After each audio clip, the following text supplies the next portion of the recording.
सभी मित्रों को मेरा नमस्कार। और समाचार फॉर मीडिया को ये दिन भर का एक चर्चा और उसके बाद ये जो पुरस्कार सम्मान समारोह आपने आयोजित किया उसके लिए आपको बहुत बहुत ढेर सारी शुभकामनाएं। पत्रकारों की कोई पीठ थपथपाता रहे तो फिर अच्छा लगता है और अपनी अगर फेटर्निटी से हो कोई करे तो बहुत बढ़िया है। मुझे मालूम है सुबह से क्योंकि ये चर्चा परिचर्चा सुबह से चल रही है, आपने बहुत लोगों को सुना होगा। मैं कोशिश तो मेरी थी कि मैं थोड़ा समय से जल्दी आऊँ, कुछ और वक्ताओं को सुनूं तो शायद मुझे अपनी बात कहने में और जो चीज़ आपको नई मैं दे सकूं, जो रिपीट ना हो, ऐसी कुछ बात कहने की प्रयास करूंगा। लेकिन मैं थोड़ा देर से आया इसलिए अपने पूर्व वक्ताओं को नहीं सुन पाया। तो यदि अगर मेरी बात में कोई रिपीटिशन हो और कोई ऐसी बात आपको लगे कि ये तो पूर्व वक्ता भी कर चुके हैं तो उसके लिए मुझे आप क्षमा कीजिएगा। ये मेरी अज्ञानता है और मेरे उपस्थित ना रहने के कारण है। जहाँ तक भारतीय मीडिया की बात है, क्योंकि मीडिया की चुनौतियों और संभावनाओं पर चर्चा हो रही है, मैं पहली बात ये मानता हूँ कि जो मीडिया है, लेकिन मैं मीडिया पर आऊँ उससे पहले मैं एक इम्पॉर्टेंट बात रखना चाहता हूँ। आज आपको मालूम है पिछले दिनों जो जनसंख्या का एक आंकड़ा आया, अभी आंकड़ा वो टेक्निकली आधिकारिक आंकड़ा नहीं है, लेकिन ये माना जा रहा है कि भारत आज दुनिया का सबसे ज़्यादा आबादी वाला देश है, सबसे ज़्यादा आबादी वाला देश है। दूसरी बात जो आधिकारिक रूप से घोषित हो चुकी है, भारत दुनिया की 5वीं सबसे बड़ी अर्थव्यवस्था है। तो सोचिए कि जो देश दुनिया का सबसे ज़्यादा पॉपुलर आबादी वाला देश है, जो देश दुनिया की 5वीं सबसे बड़ी अर्थव्यवस्था है, जिस देश की अर्थव्यवस्था आज दुनिया की सबसे तेजी से बढ़ती अर्थव्यवस्था है, उस देश के मीडिया का क्या स्वरूप होना चाहिए? सबसे पहले जहन में मेरे ये सवाल आता है, क्या उस तरह से जिस दिशा में हमारी अर्थव्यवस्था आगे बढ़ी है, जिस दिशा में भारत के लोगों की जो उम्मीदें हैं, जो उनकी आकांक्षाएं हैं, जिस तरह से वो एक नई ऊंचाई पर पहुंची हैं, जिस तरह से हमारी आबादी पहुंची है, क्या उसकी तुलना में वैश्विक जो मीडिया है उसमें भारत का मीडिया कहां खड़ा होता है? मुझे लगता है एक ये सवाल है जिस पर हम सबको चिंतन करना चाहिए। और मुझे लगता है कि आज हम अर्थव्यवस्था के मामले में ब्रिटेन से आगे निकल गए हैं। तो फिर मेरे मन में सवाल आता है कि आज भारत का कोई ऐसा एक मीडिया ऑर्गेनाइजेशन क्यों नहीं है जो आज जिसको हम सही मायने में वैश्विक मीडिया कह सकें, जो दुनिया में भारत की बात रख सके और भारत का नैरेटिव रख सके?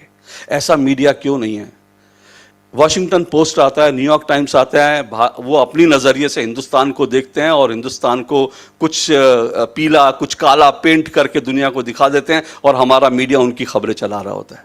बीबीसी आता है, वो बीबीसी जो आज भी ये कहता है कि जम्मू कश्मीर जो है वो पाकिस्तान एडमिनिस्ट्रेटिव जम्मू कश्मीर है और इंडियन एडमिनिस्ट्रेटिव जम्मू कश्मीर, यानी वो जम्मू कश्मीर को आज भी भारत का हिस्सा नहीं मानता। वो बीबीसी जो है दुनिया भर में एजेंडा सेट करता है। तो हमारे पास उस तरह का हम बीबीसी की खबरों को है बड़े आराम से चला देते हैं, उनके एजेंडे को सेट करते हुए उनको आगे बढ़ जाते हैं। लेकिन क्या हमारे यहाँ हमारे नज़रिए से, भारत के नज़रिए से भारत की बात करने वाला एक अंतर्राष्ट्रीय मीडिया प्लेटफॉर्म क्यों नहीं है? मेरी पहली चिंता तो सबसे बड़ी है। और इसमें मैं मानता हूं संभावनाएं बहुत हैं, लेकिन सवाल यह है कि जब संभावनाओं की बात आती है तो उसमें जाहिर सी बात है कोई मीडिया ऑर्गेनाइजेशन उसमें अगर पैसा लगाना चाहेगा तो उसके सामने सबसे बड़ी चिंता ये होगी कि क्या उसकी रिकवरी होगी, क्योंकि रिकवरी नहीं होगी, उसको लगेगा कि रिकवरी नहीं होगी। इसलिए नहीं होगी क्योंकि आपको अगर अंतर्राष्ट्रीय मीडिया एक हाउस बनना है तो फिर आपको भाषा के हिसाब से जो है आपको अंग्रेजी भाषा में जाना पड़ेगा। और अगर आप अंग्रेजी भाषा में जाएंगे तो भारत में आप प्रतिष्ठा जरूर कमा सकते हैं लेकिन शायद पैसा नहीं कमा सकते या आपको टीआरपी नहीं मिलेगी। तो वहां पर जो है वो जो संभावनाएं हैं वो बहुत सीमित हो जाती हैं। अब ये संभावनाएं इन सब में मैं नहीं पढ़ता, अभी मैं इसको छोड़ देता हूं। इन सवालों पे मुझे लगता है आज चिंतन होना चाहिए और बहुत यहाँ पर सब लोग मित्र लोग आएंगे, सब पत्रकार लोग आएंगे और सबको इस पर चिंता करनी चाहिए कि कैसे भारत की आवाज़ दुनिया में रखने वाला, भारत के नज़रिए से दुनिया को देखने वाला और भारत के नज़रिए से भारत को देखने वाला एक वैश्विक मीडिया जो है भारत में जन्म ले, भारत में पले बढ़े और वो अंतर्राष्ट्रीय फलक पर छाए। इसको लेकर हम क्या कर सकते हैं, क्या ये एक मुझे लगता है एक चुनौती है, क्योंकि संभावनाएं भी इसमें हैं। लेकिन आज मेरे सामने जो दूसरी बड़ी चुनौती है, जो मैं मानता हूं, वो मेरे सामने दूसरी बड़ी चुनौती ये है कि आज भारतीय मीडिया का एक तरह से, अगर मैं कहूं, मैं माफ कीजिएगा अगर मैं किसी को हर्ट करने के लिए नहीं कह रहा हूं, लेकिन फिर भी मुझे कहने में कोई एतराज नहीं है, भारतीय मीडिया का मनोहर कहानीकरण हो चुका है, पूरी तरह से मनोहर कहानीकरण हो चुका। मुझे बताने की जरूरत नहीं है भारतीय मीडिया की मनोहर कहानियां क्या थी। मैं सरस सलील भी कह सकता था, लेकिन सरस सलील और मनोहर कहानियों में थोड़ा सा अंतर यह है, सरस सलील थोड़ा सा अश्लीलता की हद को पार कर देता है। मनोहर कहानियां मैं आपको बता दूं, मैंने पढ़ी नहीं है, मैंने सुनी है। अगर आपको लगे कि मैं पढ़ता तो मुझे मालूम, तो मैं बिल्कुल यहाँ पे डिस्क्लेमर डाल दूं, मैंने पढ़ी नहीं है, ना मनोहर कहानियां पढ़ी, ना सरस सलील पढ़ी। लेकिन जब मैं कभी ट्रेन में सफर करता था तो मैं अपने आसपास सबके हाथों में वही देखता था। थर्ड क्लास के जो डब्बे होते हैं, सेकंड क्लास की यात्रा जो होती है, उसमें हर दूसरे यात्री के हाथ में एक पुस्तक होती थी। तो मुझे, जब मैं छात्र था, तो मुझे बड़ी ये दिलचस्पी होती थी इनमें क्या है। तो मुझे मित्रों से और बाकी लोगों से पता चला, मैंने पढ़ी नहीं है कसम से। आप पर यह है कि मैं इसलिए आपको बताया कि सरस सलीलकरण तो नहीं कहूंगा, लेकिन हाँ, मनोहर कहानीकरण तो बिल्कुल हो चुका है। अब ये कैसे हुआ है, ये सोचने वाली बात है। और साथ साथ चिंता की बात अब यह भी है कि हम इससे भी थोड़ा सा आगे निकल रहे हैं। अब मुझे लग रहा है कि भारतीय मीडिया का लप्पूकरण हो रहा है। लप्पूकरण। अब आप सोचेंगे लप्पूकरण क्या है? ये लप्पूसा, ये शब्द जो है आपने भी पिछले दिनों भारतीय मीडिया में सुना होगा। कहां से आया लप्पूसा? ये नहीं, पाकिस्तान से नहीं आया सर, ये भारत का शब्द है। पाकिस्तान से तो सीमा हैदर आई, लेकिन पाकिस्तान से सीमा हैदर आई, चलो उसमें एक एंगल है, स्टोरी है, समझ में आती है कि पाकिस्तान से एक महिला आ गई। उसमें सुरक्षा की दृष्टि से भी कई स्टोरीज हैं कि कैसे आ गई इतनी सिक्योरिटी के बीच में। उसमें एक प्रेम कहानी भी है, हम जो फिल्मों में देखते थे वो प्रेम कहानी हमें जमीन पर दिख रही है कि भैया एक पाकिस्तानी महिला इश्क में पागल होकर हिंदुस्तान आ जाती है। तो उसमें एक हमें बड़ी रोमांचकारी फिल्मी कहानी भी दिख रही है। तो उसमें वो संभावनाएं भी है, तो चलो ठीक है, वो सारी कहानियां ठीक है। लेकिन अचानक से एक दिन हम सीमा हैदर की स्टोरी सुनते हैं, और मुझे लगता है कि जितनी फुटेज सीमा हैदर को मिल रही है, वो मुझे नहीं लगता कि हमारा मीडिया, जो जब सीमा हैदर को और उसके पति सचिन को जिस तरह से वो राखी बांध रही है, वो ये व्रत रख रही है, वो व्रत रख रही है, आज उसने बच्चों को जो राखी बंधाई, वो मतलब आधे आधे घंटे के जब मैं उस पर शो देखता हूं तो मुझे लगता है कि भारतीय मीडिया का पूरी तरह से मनोहर कहानीकरण हो चुका है। लेकिन लप्पूसाकरण कैसे हुआ? लप्पूसाकरण ऐसे हुआ कि एक दिन जो है उस सीमा हैदर की, जो सचिन जिसके घर में रह रहा है, सचिन की पड़ोसन आती है और वो ये कहती है कि अरे सचिन तो लप्पूसा है, और उसके प्यार में कोई ये कैसे पड़ गई। अब ये लप्पूसा कहने वाली जो महिला है, उसके ऊपर केस हो जाता है वो कि उसने सचिन को लप्पूसा कैसे कह दिया। और उसके बाद एक भारत का चैनल जो अपने आप को इंडिया का नंबर 1 चैनल कहता है, वो सचिन और सीमा के वकील और लप्पूसा कहने वाली पड़ोसन के वकील के बीच आधे घंटे की डिबेट कराते हैं। क्या इतना टाइम मेरे पास, मेरे हिंदुस्तान के लोगों के पास इतना खाली, इतने वेले बैठे हिंदुस्तान के लोग? क्या हिंदुस्तान के लोगों की बुद्धि इतनी भ्रष्ट हो गई है कि वो लप्पूसा कहने वाली पड़ोसन और सचिन के जो है वकील के बीच में डिबेट देखेंगे कि उसने लप्पूसा कैसे कह दिया? सचिन लप्पूसा दिखता है कि नहीं दिखता? मतलब ये हद दर्जे की, मुझे लगता है कि जिसको मैं क्या शब्द बोलूं, हद दर्जे की बेशर्मी है जो इन दिनों मैं मीडिया पे देखता हूं। क्यों? टीआरपी के लिए होगा, मुझे नहीं मालूम। मैं अपने आप को टीआरपी के खेल से थोड़ा अलग मानता हूं। हालांकि टीआरपी का खेल होता है, हमारे यहां भी आजकल बहुत प्रेशर है हमारे ऊपर भी कि हमारे प्रोग्राम जो है टीआरपी की रेस में कहां है। ये मैं आपको बता रहा हूं, हम भी अब तक हम टीआरपी में नहीं जाते थे, लेकिन आजकल हमारे यहां भी होगा कि आपके शो जो हैं वो टीआरपी में कहां खड़े होते हैं। उतना प्रेशर नहीं होता जितना बाकी चैनल में होता है कि थर्सडे को अब टीआरपी आई और पता चला कलेजा बैठा, वो प्रेशर नहीं होता। लेकिन हम लोग अपना थोड़ा सा अपने आप को देखने के लिए कि हम लोग कहां स्टैंड कर रहे हैं और हमें कहां बढ़ना चाहिए, क्या हमको लोग किस तरह के लोग देख रहे हैं, वो सब एनालिसिस करने के लिए हम लोग देखते हैं। लेकिन ये अगर टीआरपी के कारण है और अगर ऐसे शोज को टीआरपी मिल रही है, तो मुझे लगता है भारतीय समाज किस दिशा में जा रहा है, मीडिया तो छोड़िए, मुझे लगता है भारतीय समाज किस दिशा में जा रहा है, हमें यह भी सोचने की जरूरत है।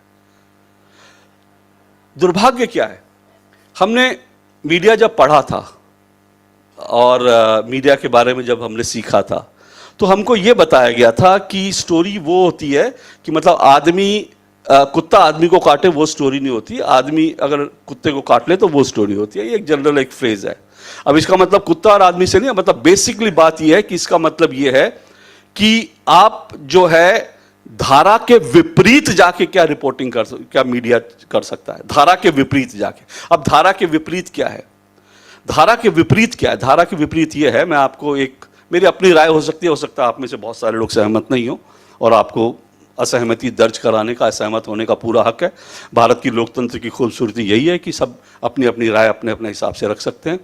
लेकिन मुझे लगता है कि इस देश का बहुत बड़ा नुकसान हुआ है कृषि कानूनों को वापस लेने से। कृषि कानूनों को जिस तरह से वापस लिया गया, और मुझे नहीं लगता कि इसके बाद जिस तरह से कृषि कानूनों का विरोध हुआ, कृषि कानून वापस लिए गए, उसके बाद मुझे नहीं लगता कि इस देश में अगले 30, 40, 50 साल तक कोई भी सरकार भारतीय कृषि जगत के ऊपर कोई बहुत बड़ा फैसला लेने की जो है हिम्मत रखेगी, ताकत रखेगी।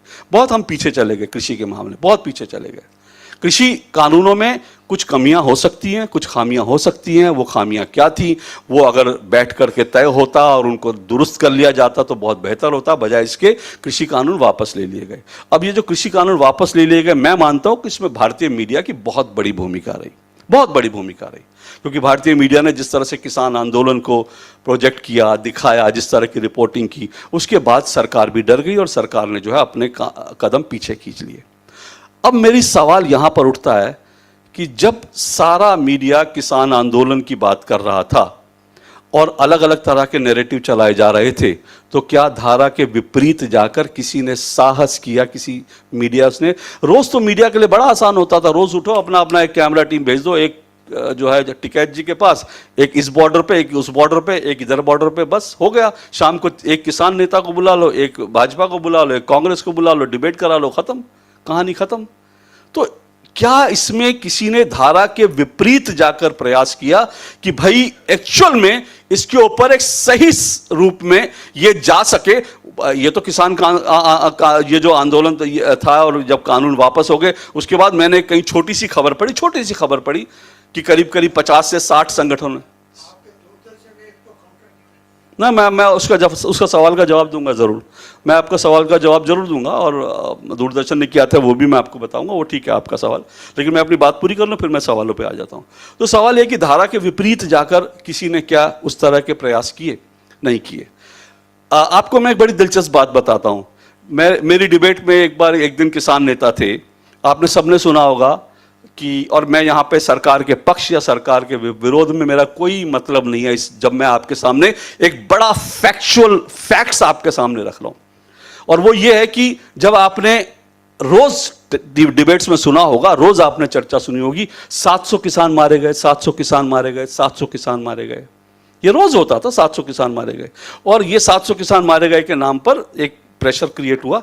मेरे डिबेट में एक दिन एक किसान नेता ने कहा कि भाई 700 किसान मारे गए। मैंने कहा सर मुझे जानकारी नहीं है, लेकिन क्या आपके पास उन 700 किसानों का डेटा है कि कौन कौन से किसान कैसे कहां पे मारे गए, क्या हुआ?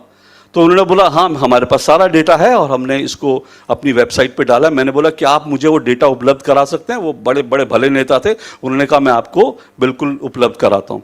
शो खत्म हुआ, मैंने उनको फ़ोन किया, अपना मेल आईडी दिया, उन्होंने मेरे पास मेल आईडी भेज दिया 700 किसानों की मौत का। मेरे पास मैंने सबके प्रिंट आउट निकाल लिए। किसी को भी अगर शक शुबा हो, सादर आमंत्रित है, आइए, मैं आपको पूरी की पूरी गड्डी मेरे पास पड़ी है, मैं आपके पास रख दूंगा। मैंने वो पूरी गड्डी निकाली, मैंने उसको पढ़ना शुरू किया। आपको मालूम है किसानों की मौत के कारण क्या लिखे थे? एक किसान धरना स्थल पर फलाना तारीख को बैठे थे, धरना स्थल से उठकर वो 5 दिन पहले जो अपने गांव जाते हैं, गांव में जाने के बाद एक रहस्यमय बीमारी में उनकी मौत हो गई। एक किसान फलाना जगह से चला था धरना स्थल पे आने के लिए, फलाना जगह पर उसका ट्रैक्टर या उसकी जो बस थी उसका एक्सीडेंट हो गया, उसकी वहां मौत हो गई। यहां तक कि उन मरने वाले किसानों में एक 10 साल का बच्चा भी है। माफ कीजिएगा, 10वीं में पढ़ने वाले बच्चे का नाम भी था। 10वीं में पढ़ने वाला बच्चा साइकिल चला रहा था, उसकी साइकिल को किसी मोटरसाइकिल ने हिट कर दिया, बच्चे की मौत हो गई और 700 किसानों में उसका नाम भी शामिल था। अब 80% जो लोग जिन किसानों की मौत के कारण लिखे गए, वो मौत के कारण ये लिखे गए कि वो बीमारी के कारण उनकी मृत्यु हुई, और वो भी घटना स्थल पर नहीं, धरना स्थल पर नहीं, गांव में। बस अंतर यह है, वो किसान धरने से, किसान आंदोलन में इसलिए मारे गए क्योंकि वो 5 दिन पहले, 6 दिन पहले, 10 दिन पहले यहां पर धरना स्थल पर बैठे हुए थे, और इसीलिए उनको किसान आंदोलन में उनको शहीद दिखा दिया गया। अब मैं आपसे सवाल पूछता हूं, ये जो रहस्यमय बीमारी, उस वक्त जिस रहस्यमय बीमारी ने इन किसानों की मौत का कारण बनी, वो रहस्यमय बीमारी कौन सी है? क्या ये रॉकेट साइंस है? आपको नहीं पता। उस वक्त देश में कोरोना, दुनिया भर में कोरोना था, और आप जाके गूगल कीजिएगा, जिस वक्त ये कोरोना फैला था और जिस वक्त ये सब कुछ चल रहा था, उस वक्त सरकार की तरफ से 4-5 बार इनसे कहा गया था कि भाई कोरोना फैला हुआ है, इस वक्त आप गैदरिंग मत करें। लेकिन 2 बड़े किसान नेताओं का बयान है, उन्होंने कहा सरकार ने किसान आंदोलन को खत्म करने के लिए ये कोरोना नाम की बीमारी लेकर आए हैं। कोरोना वोरोना कुछ नहीं है, कुछ नहीं है कोरोना वोरोना। तो मेरा सवाल यह है, क्या उस वक्त किसी ने वाकई में जाकर के धारा के विपरीत जाकर यह काम किया और यह देखा कि दरअसल ये जो कुछ है वो क्या है? अब मैं इससे शिफ्ट करता हूं दूसरी जगह, इसको मैं ले आता हूं दूसरी जगह।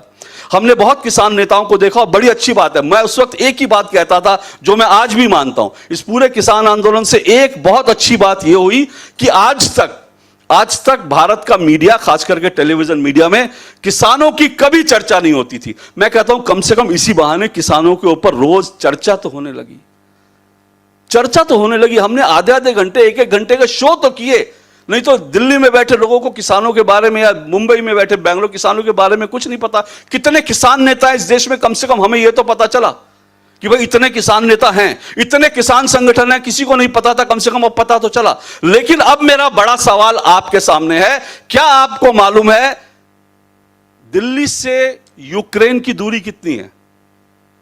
जरा गूगल कर लीजिएगा। हां, करीब 4-4.5 हजार किलोमीटर, मतलब अगर मैं करीब 4 से 5 हजार किलोमीटर दिल्ली से यूक्रेन की दूरी है। वो मीडिया, भारत का मीडिया, जिसने अपने पत्रकारों की फौज यूक्रेन में उतार दी, यहां से 4.5 हजार किलोमीटर दूर, वो मीडिया ने यहां से 1200 किलोमीटर दूर दिल्ली से यवतमाल है, जहां पर अभी पिछले 1 हफ्ते में 5 किसानों ने आत्महत्या की है। वहां ना आज तक टिकैत साहब गए, ना उन किसानों के घर में कोई किसान नेता गया, ना उन किसानों के घर में कोई मीडिया गया कि आखिर क्या वजह है कि दिल्ली से 1200 किलोमीटर दूर में आज भी किसान आत्महत्या करने पर मजबूर हैं। भारतीय मीडिया में यह खबर कहां देखी, किसने देखी, मुझे बताइए। क्यों नहीं है आज? अगर क्या भारत का मीडिया क्यों नहीं वहां पर यवतमाल में? अगर मुझे लगता है कि यवतमाल में जिस तरह से मीडिया अगर पहुंचता, डेरा डाल देता, तो शायद वहां किसान नेता भी पहुंचते। वो ट्रैक्टर की रैली जो 26 जनवरी पे दिल्ली में आई थी, वो ट्रैक्टर की रैली यवतमाल क्यों नहीं पहुंची? मेरा सवाल यह है। और भारत के मीडिया ने क्या किया यवतमाल के लिए? जो मीडिया यूक्रेन के ऊपर दिन रात मीडिया रिपोर्टिंग दिखाता है, उसने यवतमाल की रिपोर्टिंग क्यों नहीं दिखाई? मेरा सवाल यह है। यह सारी चिंता का सवाल है, और इसलिए सोचना चाहिए कि हम किस दिशा में जा रहे हैं। और इसलिए मुझे बड़ा तकलीफ होती है, दुख होता है कि हम लोग, हमारी जो भूमिका है, हम उसको निभा नहीं पा रहे हैं। टीआरपी है या क्या रीजन है कि हम लोग जो हैं, और देखिए है क्या, धारा के विपरीत जब मैं कहता हूं, मैं किसी चैनल का नाम नहीं लूंगा, एक चैनल है जो थोड़ा सा इससे, भारत में 2 चैनल जो है वो बताया गया कि यूक्रेन की लड़ाई दिखा दिखा के भारत के नंबर 1, नंबर 2 चैनल हो गए, और जो खबरों में जो बने रहना चाहते थे वो पीछे रह गए। ये टीआरपी आई, और उसके बाद क्या हुआ, ये जो बड़े बड़े चैनल थे जो अपने आप को नंबर 1, नंबर 2 कहते हैं, वो अब तक इस यूक्रेन वॉर फोबिया से बचे हुए थे। आजकल मैं देखता हूं कि इन चैनलों पर भी 2-2 घंटे, 1-1 घंटे के शो दोपहर में, 1 घंटे के शो शाम को, यूक्रेन वॉर में, जहां हर तीसरे दिन ये बताते हैं कि आज वो चैनल आपको बताने जा रहे हैं कि पुतिन का वर्ल्ड वॉर का फॉर्मूला क्या है, कब वर्ल्ड वॉर। और शायद इन मीडिया की रिपोर्ट्स अगर आप देख लेंगे, एक पत्रकार के लिए उसकी क्रेडिबिलिटी सबसे बड़ी बात होती है, लेकिन अगर आप यूक्रेन वॉर को लेकर इन सिलसिलेवार तरीके से इन मीडिया हाउस की रिपोर्ट देखेंगे, तो कम से कम अब तक जो है पिछले 6 महीने में कम से कम ये लोग 7 या 8 बार वर्ल्ड वॉर करवा चुके हैं। पर इनकी क्रेडिबिलिटी क्यों नहीं जाती? क्यों नहीं इनकी क्रेडिबिलिटी जाती? अगर एक चैनल फेक खबर दिखाता है, एक पत्रकार फेक खबर दिखाता है, उसकी क्रेडिबिलिटी चली जाती है। ये चैनल रोज वर्ल्ड वॉर करा रहे हैं, वर्ल्ड वॉर आज तक नहीं हुई, तो इनकी क्रेडिबिलिटी क्यों बनी हुई है? क्यों दर्शक देख रहे हैं इनको आज भी? ये सवाल हमारे सामने है, क्यों ऐसा हो रहा है? और कोई जो चैनल धारा के विपरीत जाने की कोशिश कर रहे थे, वो भी आज आके यूक्रेन, रशिया, इन सब की खबरों पर एक एक घंटे का शो कर रहे हैं। और माशाअल्लाह आज की तारीख में आप देखिए, मतलब मुझे लगता है कि हमारे यहाँ खबरों की इतनी कमी है। आजकल तो भारत के मीडिया का कम से कम 2 घंटे का जो पेट भर रहे हैं, वो पाकिस्तान के यूट्यूबर भर रहे हैं। पाकिस्तान के यूट्यूबर आप देखिए, उस पर आपको हर चैनल पे शो दिखाएगा और वही दिखाई देगा। एक आदमी कह रहा था, अरे वो मैंने एक बाइट देखी, बड़ी दिलचस्प बात है, उसको आप देखिएगा, पिछले 6-7 दिन से चल रही है वो बाइट और हर चैनल पे देख चुका हूं। एक पाकिस्तानी खड़ा होकर कह रहा है, अरे हमें चांद पे जाने की जरूरत है, हम तो पहले ही चांद पे हैं, हमारे यहाँ बिजली नहीं है, चांद पे बिजली है, हमारे यहाँ बिजली नहीं है, चांद पे। और ये बाइट दर्जनों बार। तो भाई साहब, आपके पास कंटेंट क्या है? अगर पाकिस्तान के यूट्यूबर ही आपको कंटेंट जनरेट करके दे रहे हैं, तो भैया अपनी दुकानें बंद कर दो। कहां मैं बात कर रहा हूं कि वैश्वीकरण की, कहां हम पाकिस्तानीकरण करते जा रहे हैं अपने चैनलों का, कि पाकिस्तान के चैनलों में जो दिख रहा है वो घंटों घंटों हमारे यहां दिखाई जा रहा है। तो ये तमाम चिंता की बातें हैं जो मुझे परेशान करती हैं। मुझे नहीं पता इसका सॉल्यूशन क्या है, लेकिन मैं हमेशा एक बात कहता हूं और मैं उसी बात को कहकर अपनी बात को विराम दूंगा। कुछ सवाल होंगे तो उनके जवाब देने की कोशिश करूंगा। मैं हमेशा एक बात कहता हूं, जहां जाता हूं वहां एक बात कहता हूं। हम लोग अक्सर कहते हैं कि टीआरपी हम लोग कहते हैं, और मैं जिस मंच पे जाता हूं उस मंच पे यही कहता हूं। मैं कहता हूं हम लोग टीआरपी की बात करते हैं, ये टीआरपी है क्या? ये टीआरपी है क्या? टीआरपी सच है झूठ है छोड़ दीजिए, लेकिन मैं ये कहता हूं ये टीआरपी आप और हम हैं। मैं ये कहता हूं आपके टेलीविजन चैनल पर कितने न्यूज चैनल आते हैं?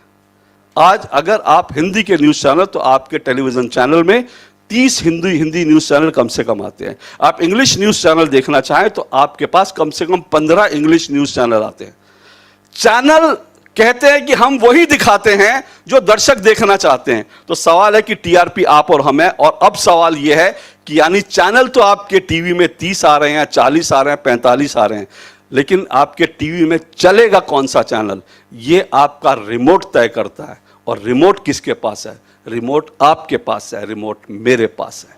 अगर उस रिमोट का हम सही तरीके से इस्तेमाल करना जिस दिन सीख जाएंगे, उस दिन मुझे लगता है शायद मीडिया, मैं कह रहा हूं मुझे नहीं मालूम, शायद मीडिया रास्ते पर आ जाए और इस तरह की जो है भारतीय मीडिया का जो लप्पूकरण हो रहा है, जो मनोहर कहानियाकरण हो रहा है, शायद हम इससे बच जाएं। इन्हीं शब्दों के साथ बहुत बहुत शुक्रिया, आभार।